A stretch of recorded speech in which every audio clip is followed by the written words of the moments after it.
Mr. Gary Burchell. Hadley Smith, how are you? Mr. Brandon Newman. How's it, Hans? Gentlemen, welcome to the Thought Lab podcast. Thank you so much. Welcome for to my us. humble abode. Thank Amazing, you. We're man. back here. So last week I did the first podcast here in a long time, and obviously when I first started the podcast it was summer, so I had a lot of understanding and control of where the sun is. Right. So last week I did a podcast with Branya, and the sun started coming up at weird angles. You'll see even the camera set a little bit to the left, just to compensate for that. The joys of having a north face. So let me tell you what I did last night. I got home at about 20 past 8 from coaching, from Brazilian Jitsu coach's class, to no power, right? So have you seen my wonderful photo about how I was setting up the podcast? It was in the dark with candles. That's romantic. That's what I was doing. Busy setting the podcast up last night for you guys, for candles. We appreciate the effort. Oh my gosh. We really do. Ching Ching, aka Brandon, but I mean I don't know how I'm gonna not call you Ching, right? I mean that's your nickname. Dude, you've got the lung Ebola. Yeah, proper black lung. proper man flu. Third biggest killer in Africa after the hippo and the brinjal. My stats, of course. The brinjal. Yeah, but I think I'm getting over the brunt of Only it. if you're a cat, right? Cats. No. Cats are cucumbers. Cucumbers, that's that hop Cucumbers. thing. But Yeah. only certain cats, I believe. Oh really? Okay. So man flu, almost Man out. flu, almost. We'll see. I need to get training and working and being at my best again, so hopefully. Yeah. So to all the guests. I love how training came first, not work. Not work. It's because of we know why. So to all the guests, Gary is the managing director of a company called Urban Rain, and the reason I wanted to have him here today with us is so we could talk about water. Ching works with Gary at Urban Rain Systems, and he also happens to be an accomplished brown belt in Brazilian Jiu-Jitsu and coach at Eastern Brazilian Jiu-Jitsu, and he sits on the board of SABJJF with Yeah, me. many intermingling links. Yeah. Between us three. It's very incestuous. Definitely. Very convoluted. Very, very, very convoluted. But anyway, I mean, that's how we roll, right? That's how we roll. And I do think we need to highlight that as much as Brandon is an accomplished brown belt, I am an accomplished two-stripe white belt. White belts. Yes, no, I was getting Please there. don't I was leave getting that there. I was getting there. You're what we'd refer to. How long have you been doing jiu-jitsu though now, hey? I think since I started is probably even 3-4 years. 3-4 years, but yeah. with injuries and messing Two-stop. around and Yeah, but it's not messing around. It's no, injuries. it's injuries. I've been unlucky with those, but That's what happened. you know, it is what You've it got is. the broken back. Yes, So it yes. sits at an angle. Yes, I've got the spine that does an S shape on its best day, but we manage it. Ching, you must just roll, dude. It's the best thing in the face of the planet because I don't go hard, Yeah. right? Because I mean that's Gaz's back isn't. You know what I mean? Well, he refuses to train with Yeah. me, so So when we were your standing in days are- line your for days are genes, numbered, right, in heaven, okay, I didn't get the attention gene or the good-looking gene, right, because I was fucking butterflying off. He was butterflying, so he didn't get the back gene, right? That's what happened. ticking all the wrong boxes. Absolutely. Yeah. I'd butterflied completely. Oh, look, it's a flower. You know what we were doing at the time? What? We were podcasting. Yeah, we were fucking drinking tequila. That's what we were doing. Anyway, so fucking guys, I need to ask you, and I hope you can answer this question. Yes. Because for the last 3 days, I have been exceptionally busy, and I've been listening to so many podcasts because I've been doing a series that I really, really seriously think you should listen to. There's a Cape Townian podcaster called Matt Brown. Okay. And he runs the Matt Brown Show. And for the last 4 weeks, he's done the Secrets of Scale, business scale. So each week he's had 3 panelists, right, and himself, so 4 guests, talking about different levels of scaling businesses, right, and what it goes into taking scaling businesses and all the rest of it. It's just been the most phenomenal podcast. Sure. Plus, I've been podcasting, so I've been listening to a lot of podcasts in preparation. Sure. And so what I haven't been doing is listening to the news. What's actually going on with fucking Eskom, aka Eskom?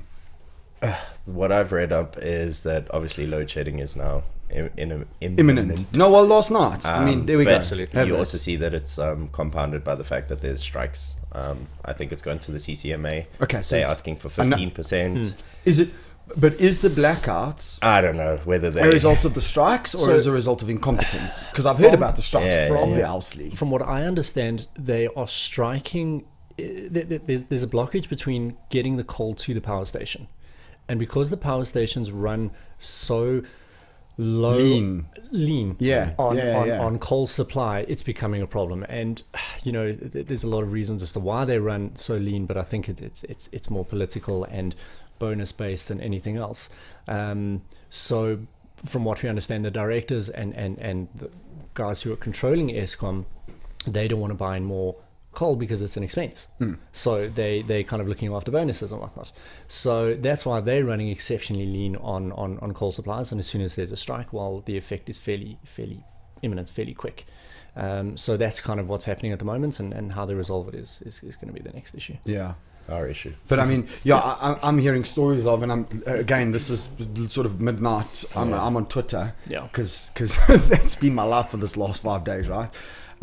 But something along the lines of 30,000 extra jobs with the same output. You know what I mean? It's ridiculous. The efficiency is just shot. Yeah. So between our electricity and between our water, fun times. Welcome to I'll tell you another story though. Hey, I went to talk on there we go. Thanks, buddy. Like I say to you, if you want to put sunglasses on, I mean, I don't mind. You fucking look like a bit of a weirdo. No more water. I was at an incredible event on Thursday night called Like Mind, and what it is it's John Flismus runs this. So John Flismus has a production company called gnwoQd, and gnwoQd manages comedians, but it also manages MCs and public speakers and things like that. And I was at this event on Thursday night, and so the format is so interesting, right? So it's 5 speakers, 10 minutes each, 4 business speakers, or 4 speakers, and then 1 comedian, right? So even John spoke, but he didn't talk about comedy. I mean, his talks have become really, really interesting, in terms of brain and our perceptions and stuff like that. So it's these 5 talks, man. And let me tell you, you walk away from these talks going, yeah, the country's worth it. Literally, dude. Like, it's so inspiring. Nice to get a positive spin. I just walked away from there going, fucking, I felt like all warm inside, dude. Like all warm inside. And that's amazing to see, because you just turn on the news and it is one bad story after the next. It's corruption, which is why I don't listen to the news anymore. Absolutely. Guys. I mean, but you know what? I think it's also important to go and experience talks like that, to show you what the potential is in South Africa. I think it's so easy to lose sight of the positives we have here. So getting involved in things like that is so important. Massively so. Yeah. Massively so. I mean, I'm going to be putting together a little bit of a business think tank / support group / support group. I like that. Yeah, no, but literally, I mean, okay, so I've got a lot of business clients out there, and I've got a lot of friends who are partners with me, that I refer to and I use to, and I trust them and I know them, right?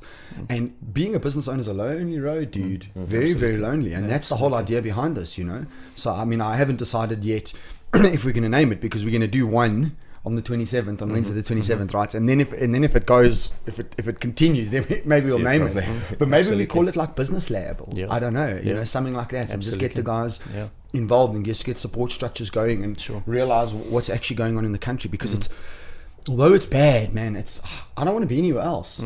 Absolutely. I really don't. No, look, I mean, there's certain things that we need to sort out, but the amount of opportunity that's in South Africa is massive. It really, really is. Definitely. Yeah, and I think it's good to highlight those opportunities and the potential that's here. Definitely. Yeah. Guys, in addition to us being in business together, and I mean, we don't need to elaborate on that, you're also a very good friend of mine. Yes. And I'd just like to mention at this juncture, and for anybody listening, Gaz is sitting right, and the sun is coming up through the back, through my French doors, and Gary happens to be a ginger, with love. And basically the sun is illuminating said red hair. It is a fucking thing of beauty. Really? It's a thing of beauty. So I'm looking fairly majestic. I thought it was actually the light, but I think it's the reflection coming off Gaz that's catching me square now. Dude, that is amazing. What would a podcast be without slating a ginger, hey? I mean, it's not slating, it's laughing with. Absolutely. Absolutely. Gone like Super Saiyan. Listen, I just want to put something on record. The gingers are multiplying. Yeah, they are. So When you say multiplying, you mean like zombies? I wasn't quite going to go there. But, Okay. But Quantify. no, I would just like to elaborate this. So as you know, my girlfriend is Natasha. Her Yes. sister is Tracy, who is JP married Kruger's. to JP Kruger, who Right, is a ginger yes. as well. Yes. And they have just had a baby girl. Mm-hmm. And her gingerness is coming through already. So she's got fairly dark hair. However, the gingerness is coming through. It's strong with that one, hey? It's strong. So now there is myself, JP, and little Emmeline that are Yes. gingers. Yes. Versus Tracy, Natasha, and Mrs. Greg. It's Okay, 3-on-3. so 3 on Get some 3. numbers, I see where you're going, and Absolutely. And you know the difference is, like, I mean, Emmeline. We know that Emmeline is going to be the most incredible Brazilian jiu-jitsu girl, right? But I'm nervous for this. She's eh? probably going to be super attractive. I mean, redhead girls are super attractive, right? Hey, redhead That girls is what are it super is. attractive. I mean, that would be gay if I said that, right? So be okay with I'm that. going to nod and smile. But I mean, that's okay. So she's going to be a super attractive redhead Yeah. who can choke you unconscious. Yeah. I mean, I'm okay No, with that. my niece is going to smoke me when she's like 3 years old. That's true. Do you know how grumpy I am about this? You'll be at least a 3-stripe by then. I don't know, Brie. That's performance pressure. Oh my gosh, that's amazing. We do need you back on the mats though, guys. I do. I do. You need to stop being lazy. I know yeah. winter it's hard, right? Fingers and toes. Mm-hmm. Do you know what it was? What actually threw me was when said brother-in-law JP Kruger broke my rib.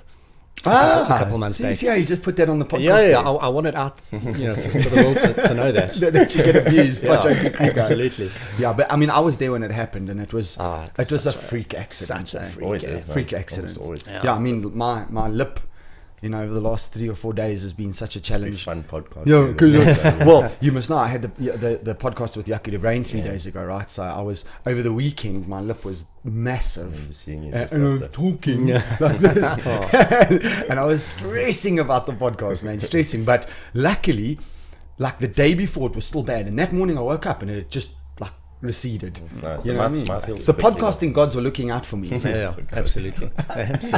Hey, listen, they fucked me before, right? Okay, bad audio quality and issues and sun coming through, but you do look majestic in the sun, guys. I'm glad. Like, I'm glad. I actually can't like a wait. Sweet baby Jesus with Yes, a halo around I you. cannot wait to see this video because I really want to see just how majestic. How it majestic looks. you look. Yeah, absolutely. So the reason we actually here, other than to talk shit, because we always knew that this was going to be a bit of That's where it was going to go. a shit talk, right? Is okay. So from a position, you get guys who are like professors in water, right?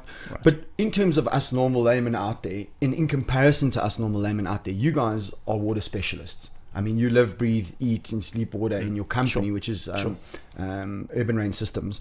But more importantly than that, and the reason I wanted to have you on, other than talking shit and seeing how majestic you'd look in the light, was I do want to talk about water, and I want to talk about the water problem in this country, and what we can do, and what are the I mean, we've been discussing all the different technologies and where we can go to, and all the rest of it. Absolutely. So let's start off with asking a very important question to the best of our ability, right? Yes.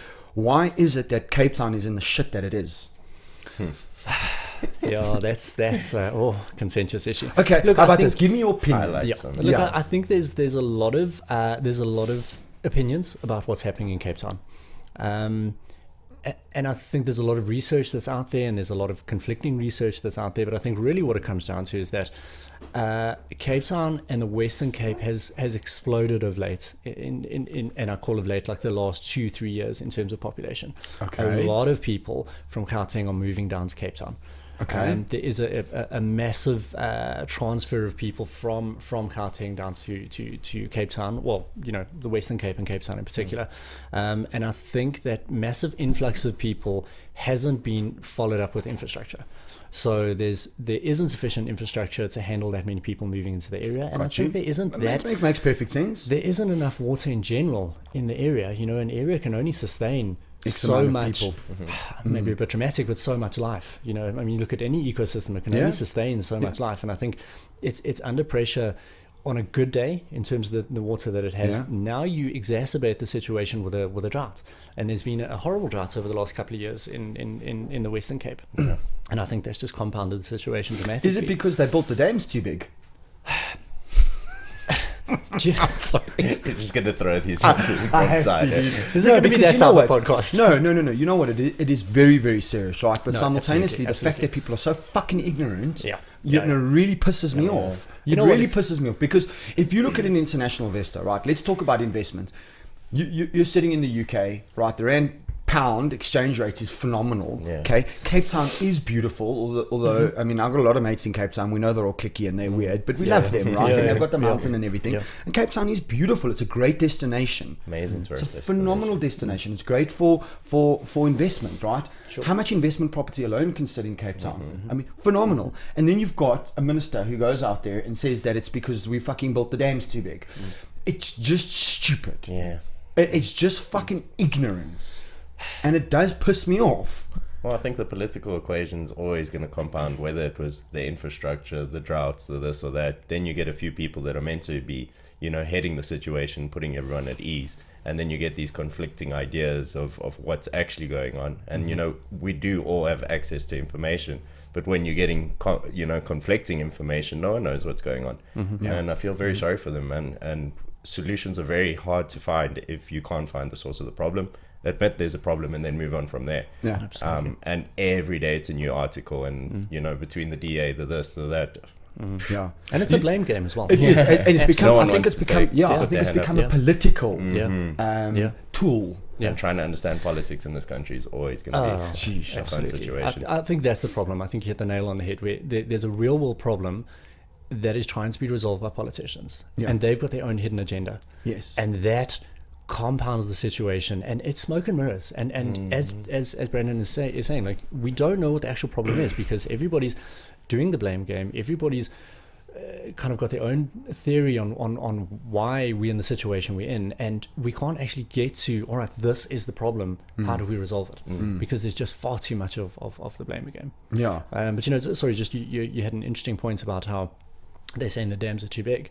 But something that we've looked at a couple of times is that the dams in South Africa are wrong Okay. from the points of view. Do you know what we have? We have a dam that goes from here for K's that way, but is that deep?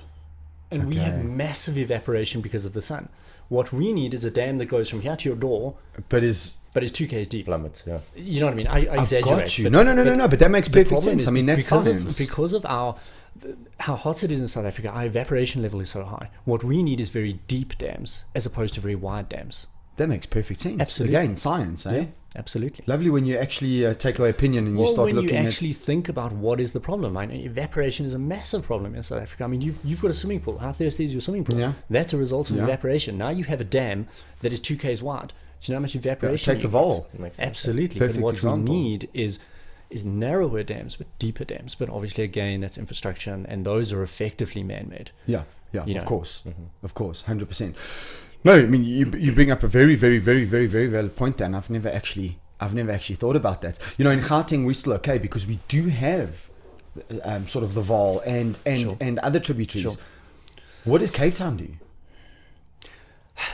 Because I mean, to the north of Cape Town is arguably the driest part of the whole of South Africa, which is the Northern Cape. I mean, I've driven through the Northern Cape, and it's just there's flats and nothing, and once a year there's beautiful flowers, Absolutely. That's pretty Not and much else. that's it. Yeah. And to the east of that, you've got the Eastern Cape, which is seriously mountainous, but I don't know how many dams they've got there. Yeah. So what do they do? What is the solution? I mean, there's multiple different things Yeah. that they try. Oh my God, right. So you guys put out a social media post the other day. I know exactly where this You is know going. where I'm going, I right? was waiting. Okay, the iceberg harvesting. Yes, it's a real thing. Is it really a real thing? Or like really, really a real Really? thing? Yeah. Okay, tell me Yeah. the story. Yeah. So we've only touched on it very recently, and there seems to be a natural icebergs break off from Antarctica, and it's a course. natural thing, and they effectively float out in the ocean. And Yes, it's a natural thing, but do you More think? climate. Yeah, do you think Well, it's also now as a result no, of climate change? agreed. But the point is, what I'm trying to say is that we're not going down there and hacking off No. a Okay, chunk of ice. it's a pre-existing. condition. Yeah. What created said condition is a whole nother podcast. all on its own. yeah. So effectively, these massive. Sorry, I keep bumping this. No, keep going, These massive icebergs are breaking off, And it does need to be a certain size, a certain depth, a certain diameter, this, that, the next thing. And what they effectively do is send tugboats out, and they put a big net sling type thing around it, and they haul it back. They said net sling thing. No, it's massive. If you do some research, like the images we've seen is crazy. So logistically speaking, right? Everybody in business and in life has heard about the iceberg model. Okay, and the iceberg model is, of course, like 10 to 20% of the tip of the iceberg sits above the water, and the remaining of the iceberg actually sits under. Yes. Right.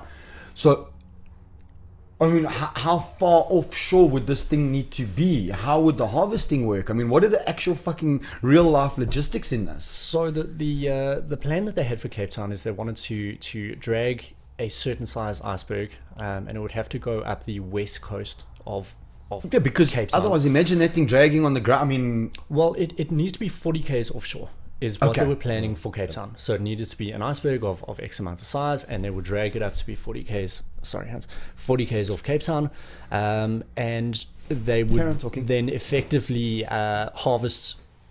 melt the ice and harvest that water. And what they're talking about is 135 million liters per day is what they can get from this iceberg. geez, like Massive amount of water. It's massive. Okay, I mean, so some Look, of the science is there. No, look, I'm sure it's they wouldn't be definitely looking there. at it if it didn't have a brain cell behind it. Absolutely, and there are countries that are currently doing it. It's not just but pie in the which sky. countries? Yeah. Okay, so which Costs. country? Which countries are It doing was it? one of the Arab. Yeah. It was UAE, something, exactly. like, something like Dubai, something Yeah. along those lines. I Yeah. mean, they were saying for Cape Town it was 1.6 billion rand, and it would last a year. But again, 135 million liters per day for a year, it is substantial. Yeah. But again, can you put a price? I suppose at some point you will. But I mean, what is the price on water when people do not have water? Yeah. And there's a very smart and influential gentleman by the name of Dr. Anthony Turton, and I've read quite a few articles that he's put out. And the one thing that he was highlighting about Cape Town, and the problem with Cape Town, is that when you run out of water, a big issue is the social unrest that comes with it. Yes. You know what I mean? You Yes. wake up in the morning, you had last night, you came home and you didn't have electricity, Yeah. and you And guess what? That's okay because Yeah. I can have candles. Yes. I have cell phone charge. Yes. So you I've got a work torch around on it. that. Right. But you wake up in the morning and you don't have water. It is a Yeah. massive issue. And you don't have water for a couple of hours and you're grumpy and you go to work and you are grumpy. Mm-hmm. But now have that ongoing for days and weeks. And never mind. I mean, take away the fact that I need to wash my clothes and there's certain things that I need to do just to survive. Yes. I need to drink water to live. Yeah. And I mean, Yeah. that's That's a big ultimately one. what it comes And down to. hygiene as well. Hygiene. Yeah. When you talk of flushing toilets and Yeah. I know I've recently got a little nephew and now a little niece. And those things are shit machines. they really are. Yes, they are roly-poly shit machines. Yeah. And I mean, at that age, their immune system is low. Now you want to, potentially not bath them properly and things like that. I mean, it's a major issue. Yeah. No, I'm So, with you. yeah. No, it's a massive issue. Absolutely. Quite a while ago, probably about a year ago, I watched a documentary on sort of world wars, right? And what world wars could be as a result of.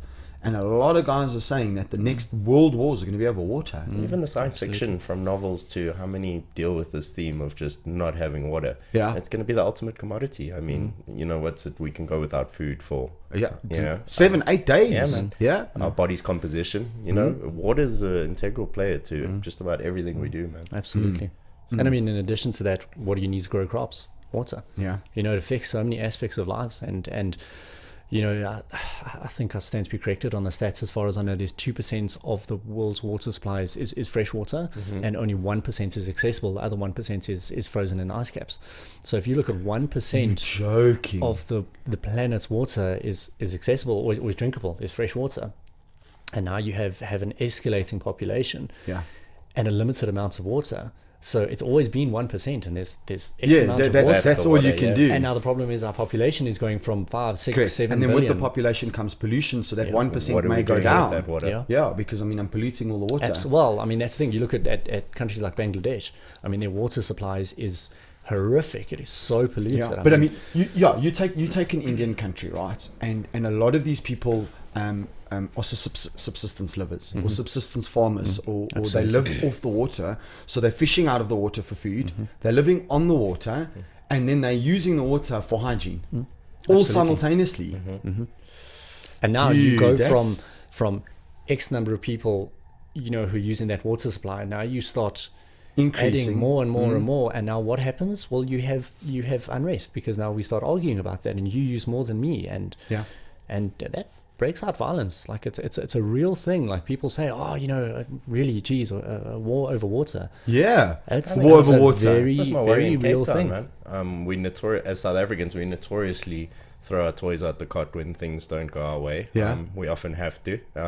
And then you see, like, as things were getting worse and worse in Cape Town, you wonder from a security point of view, how are we all going to stand in a line and just be happy to get our 2 liters of water when you do have said babies that are it's And I mean, Cape Town, when it was really getting serious before they kind of had a little bit of rain, and while day zero was still on the cards, I mean, their water points were actually monitored by the army. The military were there monitoring those water points. I mean, that makes sense though. Yeah. But I mean, at the end of the day, if you take Maslow's hierarchy, right, what you need is right at the bottom: Water, food, shelter. Yeah, Wi-Fi. absolutely. No. That's the digital natives, right? The millennials, new Maslow's hierarchy, right? Water, food, clothing, Wi-Fi. Absolutely. But Hans, you need that. yeah, Just the water. Yeah.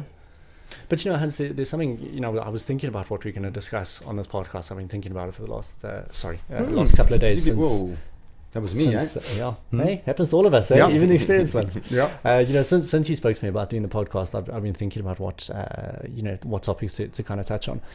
And it's so interesting how a lot of people we're trying to assign blame. The government hasn't done this, and it's this, and the infrastructure's bad, and we haven't had rains, and this, that, the next thing. But more than that, everything that I've seen with the research we've done with Urban Rain is that it comes down to personal regulation. Yeah. You've got to manage your own personal responsibility, but regulation. You've got to regulate yourself on how much water you use. Yeah. I mean, we've all done it, particularly in winter. You get in, you wake up in the morning, you try and open both your eyes, you fall into the shower, it's nice and warm. The first 2 minutes you wash as you do, and then you stand there for 15 minutes with your brain in neutral and a stupid look on your face because it's warm, and you're like, this is amazing. How much? No, I don't want to get. I don't want to get out. I don't want to get out. No, exactly, exactly. You're 100% and right. how many people you go and run the bath, and you end up watching something on TV while the bath is running, and instead of having a bath yay deep, you have one yay deep, and people are just reckless with water. I tell you what particularly bothers me, right? So for argument's sake, my fiance, we've got quite a big bath, but she isn't an abuser. Okay. I'm notoriously quick in the shower. Do you understand what I mean? I really, really am. But here's the thing, right? So in winter, obviously the geyser takes longer. Okay. So I put the water on, and I'm standing there for the water that's on for 2 minutes, for argument's sake, while I'm waiting for it to actually warm up. Sure. Yeah. And there's so much water right there, just going. Sure. And the toothbrush, There's so I put the water on, right, and I leave it on while I'm brushing my teeth. So it literally just runs. And it is about self-regulation. Self-regulation You're right. is I like such a that big word. thing, and what frustrates me is particularly on social media, you get so many people come on and they're fencing and they're moaning at governments, and the DA done this and the DA didn't do this, talking about Cape Town, and Rand Water's doing this and they're not doing that, and there's a lot of blaming, which frustrates me, because people will then they'll kind of start running the bath, they'll go and sit down in front of the news and they'll bitch and moan about the DA that or Rand Water that isn't doing something, while their bath is passing out how many liters of water that is so unnecessary. And people need to regulate themselves. The amounts of water wastage we have is astronomical. And when it really starts to get scary, and this is something, it was a picture that we found the other day, and we've spoken about it, how it said, and it was more relating to single-use plastics, to water bottles, and it said, what difference does one water bottle make, said 7 billion people. You get that extrapolation over so many people. Now you have, so I've flushed my toilet too many times, and Ching runs the shower for too long, and Kirsten runs a bath too deep and whatnot. All adds up, yeah. It adds up. Of course it does. How many people are there in Joburg? How many in Gauteng? How many in South Africa? How many worldwide? People wasting water, a resource that we don't have, and people are wasting it. And for us, and that's a big part of what Urban Rain is trying to get the points across of water management, of self-management, instead of everybody banding together and crucifying the government. How about we Yeah. all turn around Signing and our look at online our petition. absolutely. Well, you know? no, but I mean, how about we do both? Yeah. How about we Whatever. try hold Agreed. the fuckers But- accountable who need to be accountable, but Definitely. then simultaneously hold ourselves But accountable. do something, yeah. Yeah, yeah. But it's also And- a case of what's the old saying? He who hasn't.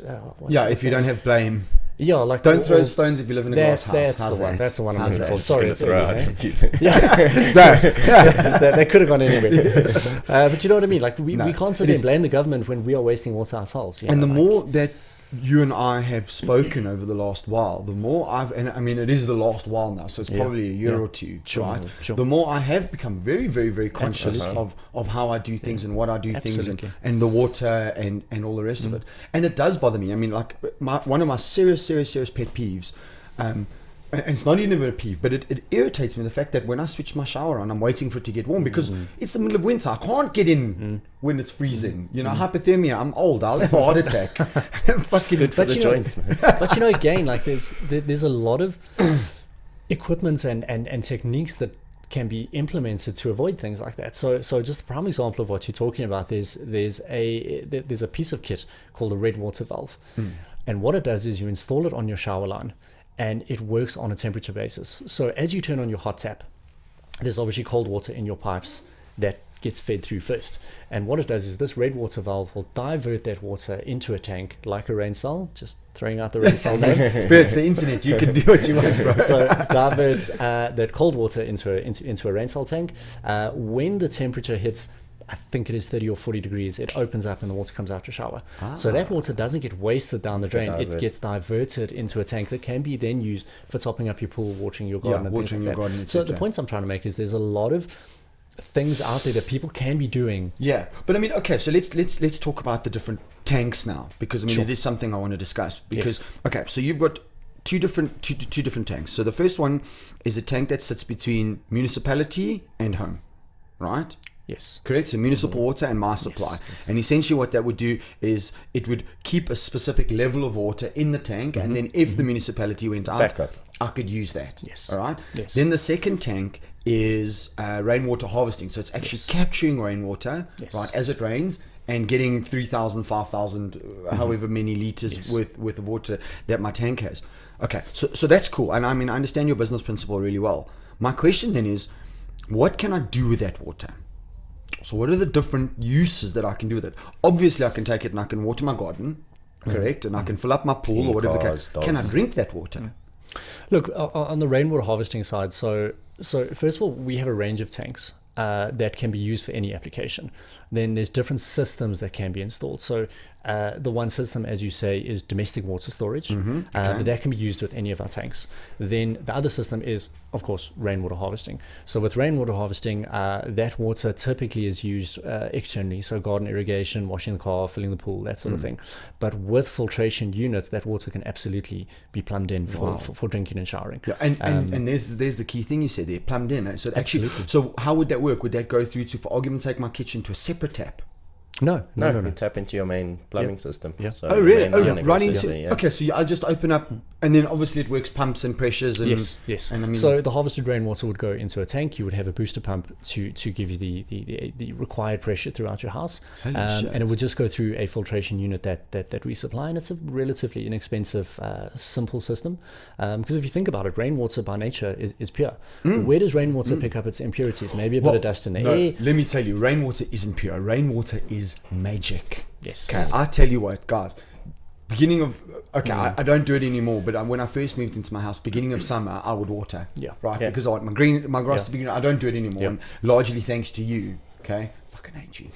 Yeah. Because ignorance is bliss, right? Man, I was the And same there's- before I started working here. exactly. And now everything I do, I'm like, you got to consider this. You Yeah. take a little Yeah. bit of responsibility. Yeah. So and I mean, I'm no longer ignorant, so I can't do it anymore. But I would water, right, to try and just get my grass green. And okay, even then I was very, very considerate. Water early in the morning, water late at night because of evaporation and things like that. But I don't do it typically anymore. The only thing I will do is early summer is I will water my roses. Sure. Okay. Because Fair enough. God, I sound fucking gay as balls, right? Right there. Wow. I will water my roses. I was just going to say about that brown bulb. I've got a beautiful garden, right? I love my garden. You Okay. do, absolutely. The moment it rains, It's a game changer. that's it. Absolutely. It's completely Absolutely. different. I mean, I can water and water and water. Yeah. And the moment that rainwater Yeah. comes, now that's because, if I'm not mistaken, and please help me, but that's because of the ozone in the water. Is that not? Because of lightning strikes. As I understand it. Ozone is certainly a contributing factor in terms of rainwater, which makes it so good for the garden. But the flip side is that you are watering with municipal water that contains fluoride, chlorine, this, that, the next thing. Now, your plants, as well as your body, has got to contend with that. And you know, depending on what dosage the municipalities are doing, it can have a very high fluoride content. It can have a high chlorine content. So now your gardener's got to contend with that. But as soon as it rains, that rainwater is in essence It's pure. It's gone through nature's filters. Opposed to- Yeah, there we go. Well, Absolutely. well And said. I mean, it's picking up, you know, a little bit of dust out the air potentially, and you know, in terms of harvesting rainwater off your roof, it's going to pick up impurities off your roof. But you know, as we say, we've got filtration units that take all of those impurities out. They sterilize and kill bacteria and whatnot. So in essence, what you're drinking is pure water, which is you know, in my mind, in my opinion, far better than what you get out of the tap. Yeah. Absolutely. Yeah, I got a whole bunch of house plants, obviously, and whenever it rains, I'm like running outside. Yeah. But I literally want them Absolutely. outside. I'm like, Yeah, there, have some Absolutely. real. I told you about this stuff. That's it. And I mean, my Absolutely. bonsais and stuff, I only water them. I know it's ridiculous, but I typically water them with, because I've got a filtration system, which is reverse osmosis filtration system. And I mean, I like to water them with that water because I want to look after my boys. You know what I mean? Absolutely. Well, I mean, my indoor plants that I typically kill, I'm very bad with plants. I'm like, Natasha hates it.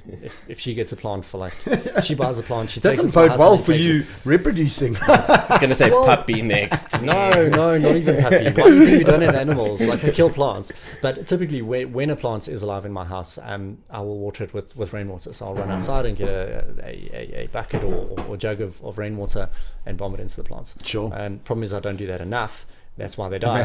However, when I do remember to do it, I mean, it works like a champ. Yeah, no, it really does. And so many people and so many clients have said to us that, you know, exactly like you're saying, end of winter, beginning of spring, they're out watering with the municipality and water, and not much happens. As soon as you get that first rain, everything just explodes. You know? Well, what's interesting is this week you and I were sitting chatting about the podcast, right? Sure. And we were talking about the seasonality of your products. Yes. And how your products are sell really well, okay, at the wrong time. Yeah, when it's raining. When it's raining. Correct. Because I want to, surely in my mind, I want to put a tank in now so that when it's raining, right, I can capture that water and at least fill it out. But it works the other way around, right? You know, what we found is I think, and I don't want to say a South African thing because I think it's almost like a worldwide thing. I think it's a human nature thing that people are very reactive as opposed to proactive. So what we found, you know, it was about 2 years ago. Gauteng had an exceptionally hot summer with not much rain, and I mean the demand for tanks was just through the roof. Everybody was screaming they wanted a rainwater tank, but there was no rain. You know, it was a drought. But that's when people think about it. Yes. But then as soon as it rains, then nobody our wants. sales- And that's when you should be our sales catching. drop. Absolutely. Catch that damn water. You know, it's peeing with rain outside and our phone is just not ringing. But as soon as there's a drought, then everybody wants a tank. It's like, well, what are you going to put in it? Like, you need to be proactive. And like, you know, when it's raining, now's the time to harvest water. So there's when it's dry is you've got the Make water use of it, available. yeah. Well, I mean, like what I've said to you that I'd love to do at some point when I actually have the money, right? Because I'm poor as balls right now because I started podcasting. It's expensive hobby. Yeah. Jesus. Right. Is you've got those little planter tanks which like sit under your windowsill. Yeah. And you can even put like Little herb garden plants there. and Or some herb Yeah, gardens plants. up. absolutely. So I want two. I want one to capture rain and I want one to sit as municipal. Yes. You know, Yes. so Yeah. and to me that's and what size are those? Those are 2,500. 1,100 litre tank. Yes, Now, absolutely. let's say for argument's sake, I had a 1,100 litre tank, okay, on that side. So I got a 2,200 litres worth of. So I've harvested one in the rain, and I've stored one in the domestic. Yeah. How long would that last me? Typically. Ching, you want to take Look, this? this is always the question you get asked. Obviously, That's more, why I'm asking. Yeah. The more water you're able to store, the better. People say, you know, they want to go off the grid with 1,100 liters. No, you Not can't. Gonna happen. No. We get these questions, mate. Like, you go there and he's like, no, I don't want the biggest tank. I just want that. And you know, if we don't have water for a week, I want to know that I can shower, cook, bath my chihuahua in a full bath, whatever it's going to be. And make a latte. What do you say the basic literage is? I know you usually lift it for a person. The figures that we got from the Department of Water Affairs is that the average household in South Africa, or the average person in South Africa, is using 250 liters of water per day. We feel that's a bit higher. I don't know for sure, but we feel that incorporates, garden irrigation and the whole 9 yards. Okay. So if you look at a family of 4, according to them, they're saying you're looking at 1,000 liters a day. Because it's 250 liters per person, so a family of 4, 1,000 liters a day. That is a lot. We feel that incorporates a bit of garden irrigation and that sort of thing. And I think what you'll find is it's the average. So somebody like me who doesn't do much gardening, You're a bit more water conscious as well.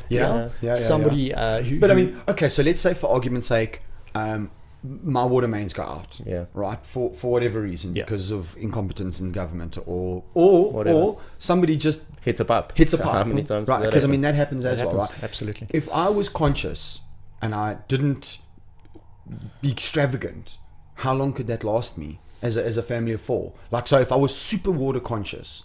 Look, I think we feel, particularly if you're aware of it, you're like, oh, the water is out, I need to use it sparingly. Yes. If you've got 1,000 liter tank, you could probably get down to, I reckon, between 100 and 150 liters per person per day. Yeah, without really. So you look at let's just say 150 ridiculous, 150 liters. I mean, if there's a family of 4, now you're looking at 600 liters. Yeah, so that's going to last you 2 days. 2 days. And I mean, that's good, man. Anything more than that, you got some pretty real problems. I always say, like, if you've got water outages for a week. Well, the biggest tank you guys sell is a 5,000. Right? Yes. Okay, I mean, even a 5,000, that's not, you're not going to, that's not off grid. No. You can't go off grid with that. Absolutely. No. I mean, what I would love to do is I'd love to long term, over the next 2 to 3 to 4 years, and I say this very sparingly considering my podcast with Bryn, because you all know how much IFTT things I love and how I want to be completely connected, and I do dig that. But I would love to be completely solar. Yes. I would love to have, and maybe my thought process is incorrect. Maybe I should have a 5,000 sitting hiding somewhere, right, and then have a little 1.5 or 1 tank, or even a hybrid system, Hans. With one tank you can do both as well. I wouldn't mention it either. You've got a hybrid. Well, basically that's the system. So it's just the tank, but you could set using a little nifty thing. What's a rain aid valve? To have a certain amount of municipal water at any given time, and then the rest you're harvesting. So in your 5,000, say you demarcate 3 to be municipal, and then at any given time you're harvesting 2. So you're saving in that regard. Well, the thing or for me 2 is separate systems. If I'm capturing this rainwater, then I don't mind watering my garden. No. Then I don't mind. Then all of a sudden I'm consciously happy to do that. You know what, the guilt isn't there. Yeah, exactly. And I do. You're I feel fucking guilty. You're a bit more eco-conscious, man. You're doing it. Thanks to you guys. I wasn't this way. I was blissfully ignorant. I was the same. Well, you know what? Like you say that. I mean, Ching was saying to me, and he said to me a couple of times how before he came to work for us, he was blissfully ignorantly going about his life, living his life, being awesome, and a big part of because he's a brown belt. Absolutely. White belt in water, though. Just to make it clear. We've got the black belt in water, right? Gaz is the black belt in water. I'm hoping for a stripe after this podcast. But sure, totally derailed my train of thought now. Ching was saying blissfully ignorant. Ching being blissfully ignorant of the water situation, and a big part of Brandon's job is research. And knowing what's happening, first of all, in the country in terms of water provision, as well as climate and this, that, the next thing. And the number of times we actually share an office, and he turns around and says to me, like, this is so depressing, and it's he jokes and says it's depressing and he hates doing it, but the fact is that's what's happening. The water situation is exceptionally serious. You can't. It really is.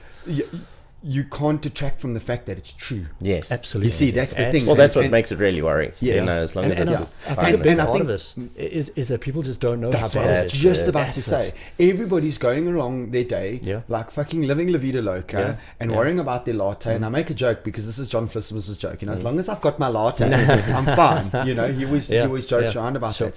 So of course on Thursday night when I was at his talk, he was like, "Do you want a coffee?" I said, "Yeah, can I have a latte?" And he didn't get it though. And then afterwards he was like, see what you did. Can I have an iced latte? But everybody's fucking worried about their latte. Yeah. He jokes about it, but it's so true. As long as I can get my latte, everything's fine. Blinkers and it's on not and fucking carry on. okay. And you know what? I think the people of Cape Town, they had a taste of how real life. serious it is. Yeah. And they got exceptionally nervous and Testy. And I think the reality of the situation hit home in Cape Town.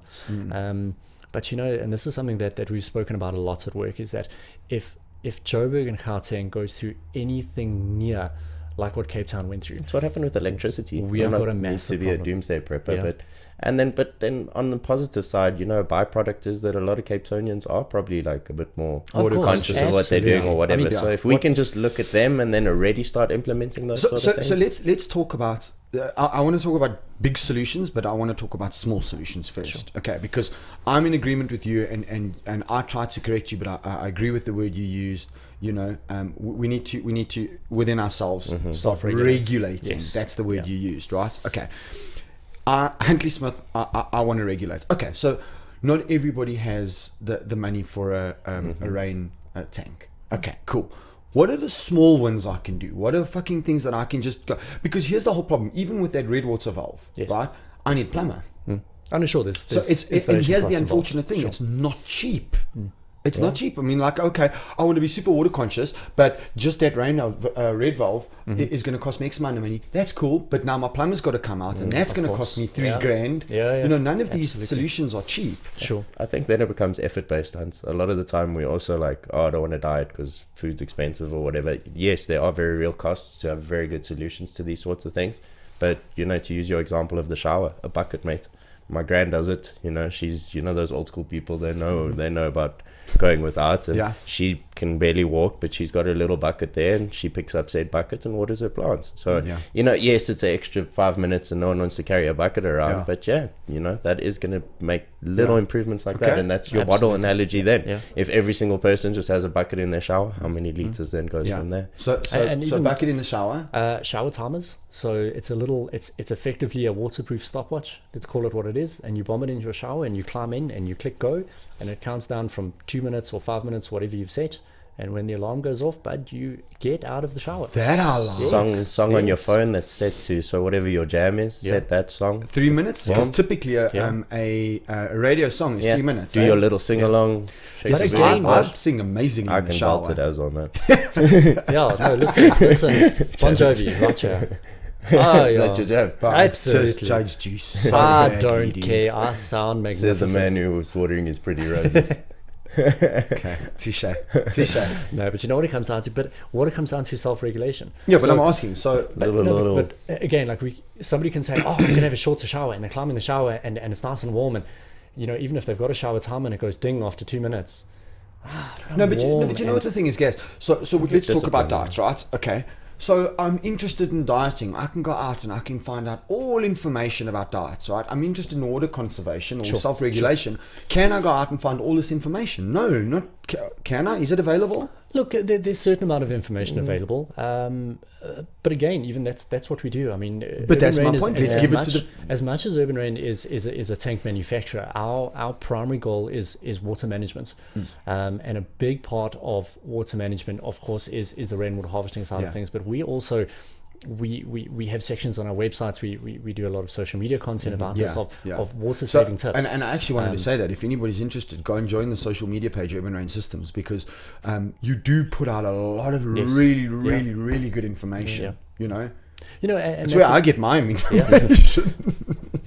And that's the thing, you know, it's exactly what you were talking about. Like, yes, the big things are putting in a rainwater harvesting system, but if clients or you know, people out there don't have the funds for that, you know, there's a lot you can do. Shorter showers, you know, you can put a 2-liter Coke bottle in your toilet system, so every flush uses 2 liters less water.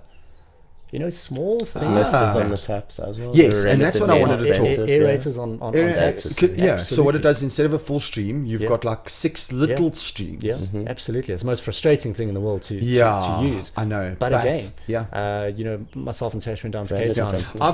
I've got them in my guest bathroom. Yeah. I've got them in my guest toilet. I didn't think about doing it when I did my ensuite. Yeah. Now that I think and about things it. like low flow shower heads, I mean, they're not expensive, and it's something you literally unscrew your shower head and you go and buy What is a low flow shower head? So a low flow shower head is as the name says, it's got a low flow. It restricts the amount of water that comes out your shower head. So instead of being When the rain's down in Let me tell you Africa. guys, our shower head is massive. yeah, it must be like almost the size of an A4 book. No, I'm not even joking, right? It's But huge. a low flow shower head will probably drop your consumption by 50%. As much as that. It's massive. And I mean, you start adding up these small things. So you put a 2-liter Coke bottle into your toilet system, 2 liters of water less per flush. Yeah. How many flushes do you have? And again, you say, oh, but it's only 2 liters. And I'm healthy, you know what I mean? Yeah, I no, flush- so I can flush a I'm- lot. Glad you brought that up. Where has this conversation gone? No, but you know what? Like you extrapolate that over X number of people Million people. throughout Joburg, Gauteng, South Africa, and extrapolate it over. But here's the Yeah. psychology issue, right, Joe? And I'll give you an example. I know more than most thanks to you guys, right? Sure. And I would like to be more water conscious. And it is something. So for argument's sake, it sounds ridiculous, but when I brush my teeth, I put the tap off. Makes a And I difference, do it right? because of you guys. Because right? potentially never used to. Sure. Yeah, and because I potentially never used to. But I don't know if I'm okay with a low flow shower head. No, really, because fuck that shit. Make your sacrifices, and that's where you draw the line. But you know what? Like, But what I'm saying is that's the psychology that Yeah. we have to overcome. You know, I've spent a lot of money on my shower head. It's a great ensuite. You know, I want to stand and I want it to rain. I mean, that was always my joke. You know, when I was speaking to my mates, I was like, it must rain on me, you know, because I can't stand one With that little little flow and I'm trying to Splash, fucking- splash. Run Now I've around got to in the do shower. bob and weave just to try and get clean. Yeah, Yeah. absolutely. But I think a lot of it comes down to convenience factor. Yeah. That's what Spoiled, it comes down man. to. We are so spoiled. And nobody wants we are to be so spoiled. Nobody wants to be inconvenienced. That's the big thing. But now you talk to the people in Cape Town that have been through it. Yeah, and they're like, You know, is having a low flow shower head that inconvenient compared to no shower. no shower? Yes. Turning on the tap and Yeah, nothing and comes then out. Flush if your the- toilet. Exactly, and if that's Yeah. and keeping your bath full of water, so you can flush your bloody toilet. Because I mean, let me tell you, we don't realize. Go to an office, right, where you've got 30 employees, and there's no water for one day, and people mate. need to use the toilet. This This is not a joke. It's Eh? a story that we did a backup and a rainwater harvesting tank for a gentleman, and he had a warehouse. I think the staff contingency was like 20-30 people, like you said, and it's quite nasty to say, but he said, we've had 2 water outages and I can't have all my staff making lasagna.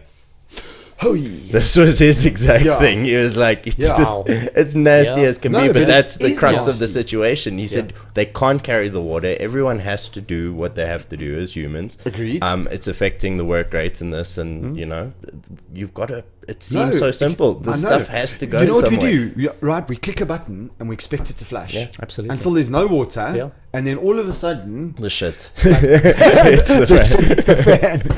But it goes back to my first point, is that we are so reactive. Yeah. We wait until we push that button and nothing comes out.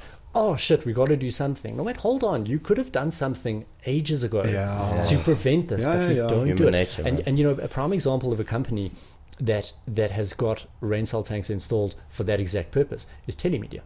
So you do your broadcasting from Telemedia. Well, Teletrack. Teletrack. Who's partners with them, but yeah, But Telemedia. it's all the same. Yeah, building. yeah. And I mean, they have got rain cells installed as municipal backup for that exact reason. Is they were having so many outages in that Rivonia area. I know. And they are having guests coming on the Gareth Cliff show and the this and the that and the next thing that couldn't use the bathroom. Yeah. So they installed rain cell tanks as municipal backup for when there are municipal outages. Yeah, and that is for flushing of toilets. And that's exactly what you want. Yeah. You know, And you know- like you say, you I think you hit the nail on the head earlier, Ching. You said if you're out for longer than 2 days, you've got a bigger problem. problems, Yeah, yeah, Absolutely. you got a bigger problem. Absolutely. So if you can last 2-3 days, Yeah. you shop. Yeah. And also, I mean, there's certain By then areas, the problem should be sorted. Yeah. you know, there's certain areas like schools, for example. It is government legislature that if the water is out for X number of hours, and I think it's either 2 or 3 hours, They by go home. law, they have to send the kids home. Yeah, they have to go But now, home. how does I that wish start I knew this during affecting? school. Sorry. Yeah, you would have gone into the neighborhoods and turned it off. You there. To the mains. You got me. No, but again, like it just highlights that there are real world consequences to this, you know, and I think everybody's blissfully unaware how serious the situation is and how close we are to, not to be dramatic, but to disaster. Yeah. And if we don't start It's self-regulating, 3 to 4 days away, guys. I mean, a couple of years ago, there was a massive power outage, and I've actually just forgot exactly which city it was. But in America, there was a massive power outage, and it lasted for like 5 days. And the unrest, I think it was Los Angeles. It was Los Angeles. That's yeah. exactly what it Yeah. was. It was LA, and the unrest and the lunacy and the madness that ensued After that. in those couple of days. I mean, 5 days is a long time to be without power, right? And it was fucking chaos. Yeah. And I mean, so 5 days. We're 5 days away from. And this is all Chaos. being From held anarchy. together Yeah. on such a flimsy little thing. You know, with a, Infrastructure. It's getting held together on an exceptionally outdated infrastructure. You know, our governments at the moment is just one of their biggest problems is they're not doing maintenance. They're not doing maintenance. They're not doing, you know, let's set aside maintenance. They're not doing Future or planning. let's set aside new infrastructure. They're not even doing maintenance of current infrastructure. Yeah. And that is the Yeah. problem. And we having, you know, one of the very good things that the new governments, and when I say new government, you know, the ANC, what they've done is they've increased the middle class of South Africa exponentially. But With that comes required infrastructure that they actually haven't done. So and that is a big problem, that we've got a massive amount of people riding on a very flimsy infrastructure. Okay, so I was in the power industry many years ago, and let's talk about why there were so many blackouts. You guys remember, I'd go and say like 8-9 years ago, right? We had a lot of, and it was scheduled. 2008. I was living Yeah. in Cape Town when Yeah. it first came. And it was scheduled, right? And we knew it. And of course, at that stage, two things happened. Generators went through the cell. UPSs went through the roof, right? Yeah. And so pre that, I was actually in sort of that game. So this is what happened, right? You have X amount of power stations that can give you around X amount of power, right? New government came in, okay? Offered free electricity to hundreds of millions of people. Now, I'm cool with that. I think that's fantastic. Yeah. Like, I really do. I wish Increase the quality of life. I think that's Absolutely. absolutely fantastic. But understand this: same supply, double demand. Okay.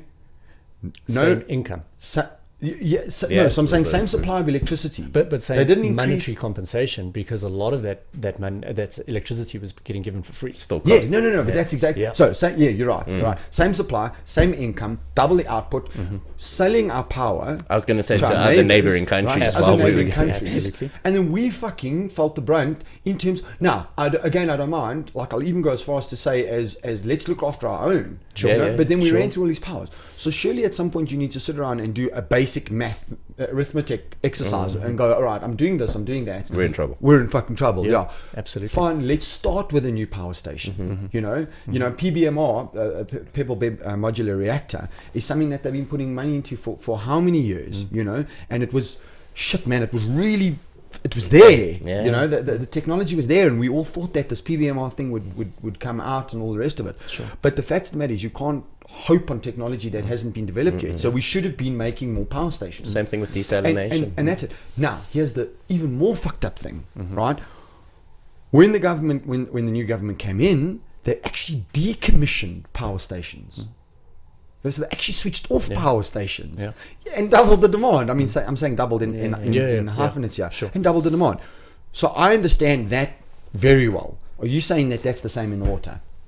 Essentially. Absolutely. I say in a sense as well, but on the flip side, I think how many people with that lower income bracket that have been struggling and they've been trying to lift that quality of life have survived on minuscule water for all these years, you know?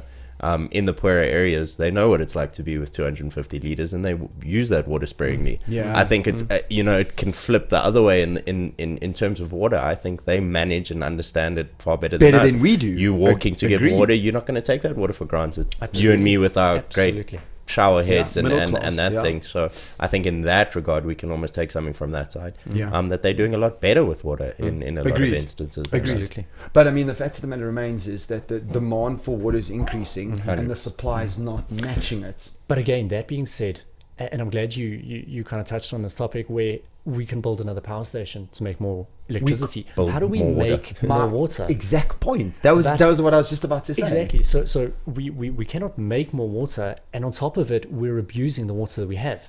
Pollution, wastage. If you look at the figures, and I don't know them offhand, but the amounts of water that Rand Water purifies that gets lost is absolutely astronomical. And I've heard one figure of 51% of all the water that Rand Water purifies gets lost through leakage. Yeah. When last were you not on the road and you just saw something sputting out or a storm drain? Okay, so it's there's two sides to it. Is A, the leaks at the side of the road that the municipalities are not maintaining, but also majority of houses have a leak somewhere.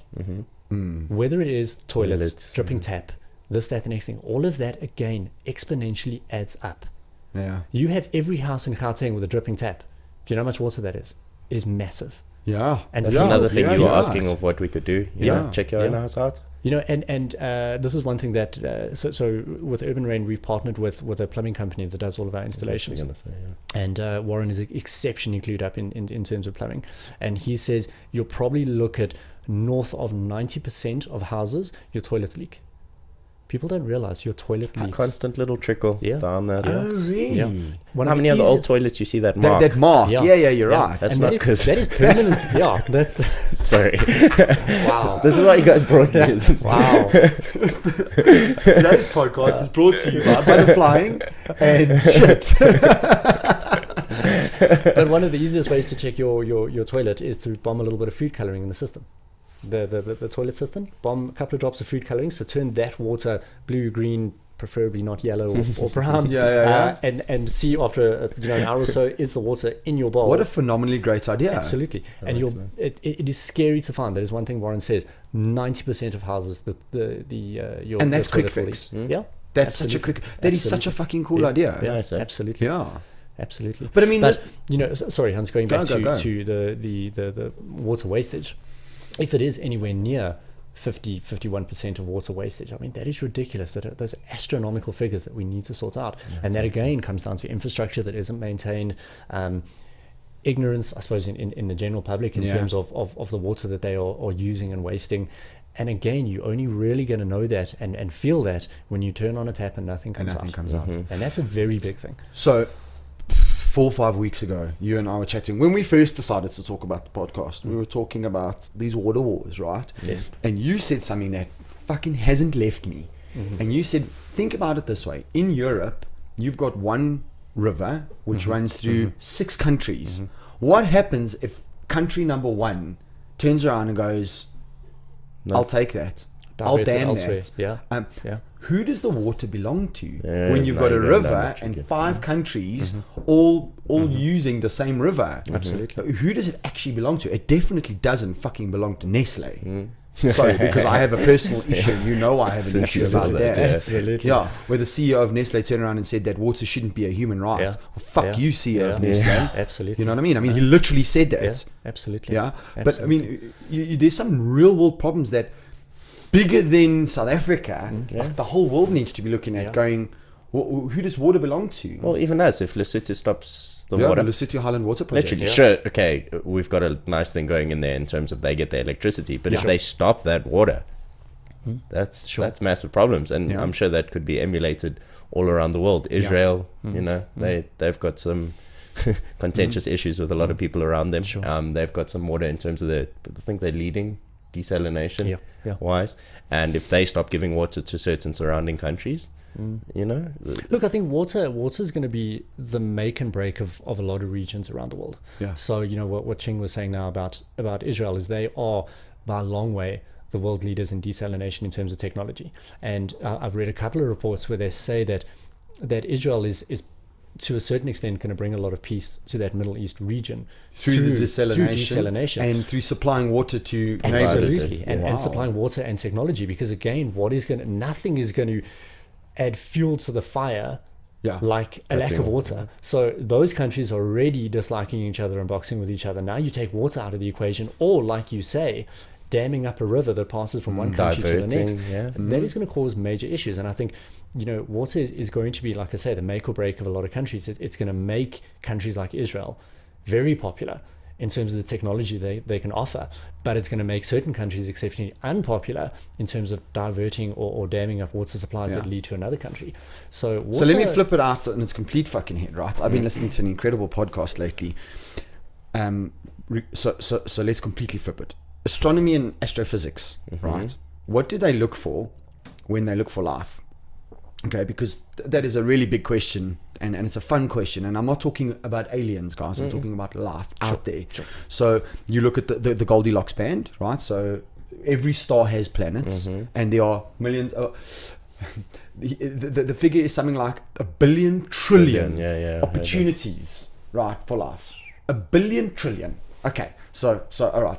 So you look at the Goldilocks band, which is our planet is in the Goldilocks band, close enough to our sun not to freeze, and far enough not to fry. Okay, so Goldilocks band. Then what they do is they start looking at the atmosphere.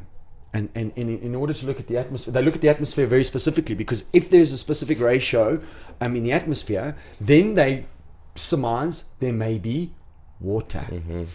If Always they looking can surmise for there may Always be looking. water, then immediately they say, well, then there could be life. Yeah. No water, No life. no life. Sure. And they actually think that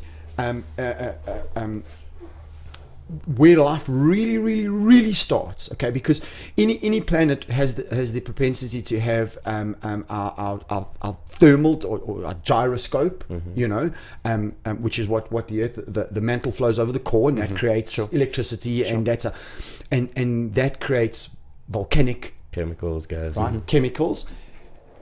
Between the water and the gases and the chemicals coming out, you've got thermal vents. That's where they reckon life starts. Yeah. Right there, in those thermal vents between the water and the sort of gases or chemicals or heat. Sure. Right?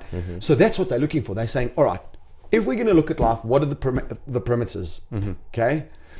If there's an atmosphere because there's life. So you understand that the atmosphere is as a result of life. There was no atmosphere here. Sure. Then life came into And then it existence, creates the and then it biosphere. creates the Creates atmosphere. Sure. Okay, so these are the core things that astrophysicists are looking at, like the crucial things. Okay, water. So there was water on Mars. We know that for a fact now, or at least scientists tell me that I trust Clever people. Yes. people, right? That there was water on Mars. Ergo life, right? No life. I mean, no water, no life. But don't you find it Absolutely. interesting that we're looking out into the cosmos and looking for something, but not necessarily taking care of something here that we understand the necessity and dependency on? Fix things that are here, and then by all means, science fiction. Let's go harvest icebergs in space. And, Well, you know, the reason the big guys out there are saying that we have to look that's a out long game. is the long game No, of no, visualization. fully, Yeah, fully, because an asteroid could hit us dead. A volcano could hit us dead. A mass coronal ejection, a CME, it's the other way around. It's a coronal mass ejection, which has hit us before in the past, could hit us dead. Yeah. You know, so we're our whole species is survival on one planet. Sure. And I mean, that's the thing. But yes, and I'll tell you what it comes down to, right? It's complacency, and it's weakness of character, and it's weakness in character in terms of everything has just been given to us on a platter. Ergo, we expect everything to be given to us on a platter. Forever. Yeah, forever. Yeah. Maintain the status quo. Absolutely. Absolutely.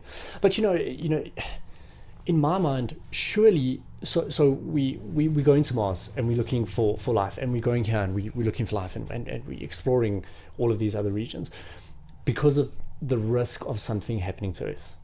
Surely the risk of us cocking up Earth is far greater than the risk of an asteroid hitting us. There I agree. So do you know what? My At point this is, stage, you got to play surely- both games, man. Yeah. We would spend time and effort fixing the cock up we've made here. That's what I. And I think- before looking at going and cocking up another planet. Yeah, and I think it comes down to education. Yeah. Because, like I say, we've got this Individual weakness of capacity. character that the status quo has to remain. Everything, you know, if I click a button, it has to flash. If I switch on a switch, it, you know, light should come out there. So it's this. And This it's also- consumer- it's also convenience and comfort. No, that's exactly what it is. Take it Wants for to granted. be, No nobody worries. wants to be inconvenienced by having a 2-minute shower in winter. We all want to have a 20-minute shower because it's warm and we can again sit there And with I a pay stupid for look it. on our You know, face. you get Yeah, that yeah. whole. Well, I pay for it. Yeah. Absolutely. Yeah. But I just feel that there's so many things wrong, particularly with the water situation, and there's so much that we can do to correct it. Well, have you seen this young kid? And I listened to the podcast, and I mean, it's and I forget his name now, but you can go out and check it. There was this young kid, 18 years old, who went out there to try and solve the Great Pacific Garbage Patch. And made the pool gobbler for the sea. Yeah. Yeah, the pool gobbler for the sea. Essentially, You know, yeah. and that's essentially what Incredible, man. young kid, man. And I mean, for the listeners and anybody watching or listening, go and Google the Great Pacific Garbage Patch. If you don't know what that already is, Yeah. look at that and then completely freak the fuck out. Scary. Yeah. How big is it, guys? Yeah. Do you know? They say it is 3 times the size of Texas. Jesus. No, sorry, I lied. 3 times the size of France, Oh, okay. twice the size of Texas. It Okay, is well, that's massive. Okay, It's so Texas massive. is the biggest state in America, Yeah, right? and it's twice the size of Texas, or Twice 3 the times the size, size yeah. of France. And what it is it's a null area, correct? Where you've got where currents almost sort of converge, yeah. Yes. Where currents converge, and then it creates this circular. So you've got currents coming in from the Pacific, currents coming in from the Atlantic. Am I right, guys? Yes. Please fucking tell me if I'm talking stupid. No, you're And where they how's that? I'm not That's used safe. to my mic stand broke, so I've got a new mic stand. And then where they converge, it basically turns. And this Great Pacific Garbage Patch is all the It's a culmination of the The currents world's that plastic. yeah. That's our garbage heap. yeah. And you know, that is the biggest one in the oceans, but there's many of those. Oh really? You know, it's not a case of all our garbage ends up in one place. In one place, That yeah. happens to be the biggest one, but there's a number of them floating around the oceans. And I mean, with us being so heavily involved in A, water, and B, us being effectively a plastic converter, that's what we do. We manufacture tanks out of plastic. Yeah. So because of that, we are very cognizant and aware of the damage that plastic does to the environment. Yeah. And you would know with our social media, we've gone in a direction of doing campaigns around single-use plastics, which is plastic bags, plastic bottles, straws, this, Correct. that, the next thing. Which is, Everything you use. Correct. And I 50 use times a day. that plastic, right, for a minute. absolutely. Literally a Well, minute, and then I chuck they it. were saying, Whereas your tanks you Something use on the for... Yeah. You want to go get some water, bro? Oh, I'm good for now. You sure? Just make a noise, yeah. Okay. You go get some water, bro. Okay. so, you know, you were talking about plastic bags, and they say the average lifespan, and when I say lifespan, it's usable lifespan. So the time period that you actually use a plastic bag for is 15 minutes worldwide. Jeez, look at There are figures of 500 billion plastic bags are used every year worldwide. 500 Billion. That's over 1 million plastic bags are used every minute worldwide, It's completely... with a lifespan That of is 15 minutes. ridiculous. To even Do you conceptualize. understand the wastage that we have? Yeah. It is ridiculous. And again, I circle back to how we waste water. We waste plastic. The human race wastes The everything. human realm, yes. Consumes, That's what I was uh, going to say. everything. We're I mean, I love life, but we're a virus. 100%. Yeah. You know, The damage- we're a virus. And again, I mean, you know, Ching and I have spoken about this with all of the research he does and the research we do for social media, for the environmental campaigns that we do and things like that. It's so depressing to see what the human race is doing to this planet, how we are damaging the environment. And like I say, with us being so involved in plastic conversion, we are very cognizant of the waste that we have in terms of making. Look, our at least tanks. your product lasts like Yes, 20 you know, years the or whatever Rainsol it tank is not that- considered as a single-use plastic because obviously it is, you know, it has 15, 20-year lifespan type of thing. But And even then, that plastic is recyclable. absolutely, 100% Yeah, recyclable. And you know, the thing is that what's so demoralizing is that a lot of these single-use plastics are recyclable. We just don't do it. And what does it come down to? Convenience. Couldn't be Well, bothered. let me tell you guys a story, right? And it's a completely different culture shift. You know, my fiance's family all lives in Umdloti, right? And let me tell you the culture in Umdloti. In Umdloti, everybody's got like 4 different dustbins. Yes. Okay. Yes. Massively so. Absolutely. And each dustbin is very clearly demarcated. This is plastic. This is So glass. nice to this is see. waste. Metal. Yeah. This is everything. And you know, while I'm there, because we house sit there every single year, right? While I'm there, it will be a question of, okay, Hans, can you take the glasses and take it there and you take the glass up and you put it in the recycling bin? Yeah. And it is such an incredibly fucking great culture. It's entrenched there, you know. opposed Completely to, yeah. entrenched. But the difference is, right, and I think this is the difference, right? Here's the problem. I know exactly where you're going with this. Is I'm sitting there looking at my beautiful ocean.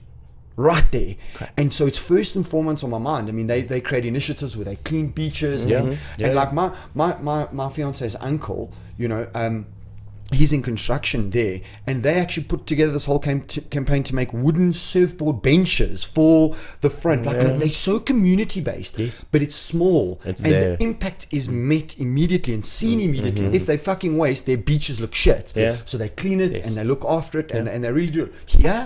Here in Joburg, it's different, and I'm not excusing it, but I'm saying that I love that culture that they've created. I think it's so incredible, and that lifestyle that they've created here. Here it's completely different. We just fucking consume, right? I'm almost oblivious, like like we put the blinkers on and just I'm fucking doing my thing. Exactly. Absolutely. And I think it also comes down to habit. That is a big thing, and it's something that we've spoken about over the past couple of months. In various aspects, the habits that people have are so bad, and I want to have a prime example of this. I went and bought this publication, which is the National Geographic. It's the June edition. Okay, Planet or Plastic. The reason I bought it is it's about single-use plastics. Okay. And I'd seen it on social media, and I'm like, right, I have to get a copy.